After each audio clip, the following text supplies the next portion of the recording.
Hello বন্ধুরা, আমি অভয়। তোমরা কেমন আছো সবাই? তো অনেকদিন থেকে আমি ভিডিও দিতে পারছিলাম না, কারণ আমার দোকানে অনেক কাজ। এখানে দোকানটা ভাঙা হয়েছে, তাই নতুন দোকান করা হবে, ওর জন্য খুব ব্যস্ত ছিলাম। আর এই যে দেখো, এই যে আমাদের নতুন ফ্যামিলি মেম্বার, ওর নাম হচ্ছে সুমি।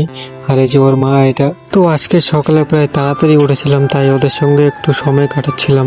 তো তারপর হাত মুখ দিয়ে ফ্রেশ হয়ে জামা কাপড় পরে রেডি হচ্ছিলাম। আর খুব খিদেও পেয়ে গেছিল। তারপর রান্নাঘরে গিয়ে দেখি এদিকে ভাত আর একটু রাতের তরকারি ছিল, তারপর সেটা গরম করতে বসিয়ে দিলাম। আর এদিকে তরকারিটা গরমও হয়ে গেছিল, তো আর দেরি না করে নিজের হাতে বেড়ে নিয়ে তাড়াতাড়ি করে খেয়ে নিলাম। আর দেখি দোকানে যাওয়ার সময় হয়ে গেছিল, তাই দেরি না করে সাইকেল নিয়ে বেরিয়ে পড়লাম দোকানে যাওয়ার জন্য। আর দেখো এদিকে রাস্তা, কি সুন্দর ফুল গাছ, তারপর মালিকের বাড়িতে গিয়ে মালিকের কুকুরটাকে বিস্কুট খাওয়ালাম, ওকে খাইয়ে তারপর দোকানে যাওয়ার জন্য বেরিয়ে পড়লাম। দেখো আমাদের দোকানের অবস্থা ভাঙার পরে একদম এলোমেলো হয়ে গেছে। তো 3-4 দিন ধরে গুছাচ্ছি, এখনো কমপ্লিট হয়নি। তো কোনো রকম ঝাড়ু দিয়ে চলে গেলাম গোডাউনে। তো গোডাউন থেকে কিছু জিনিস নেওয়ার ছিল নতুন দোকানের জন্য, তো এদিকে জিনিসগুলো বের করে নিলাম।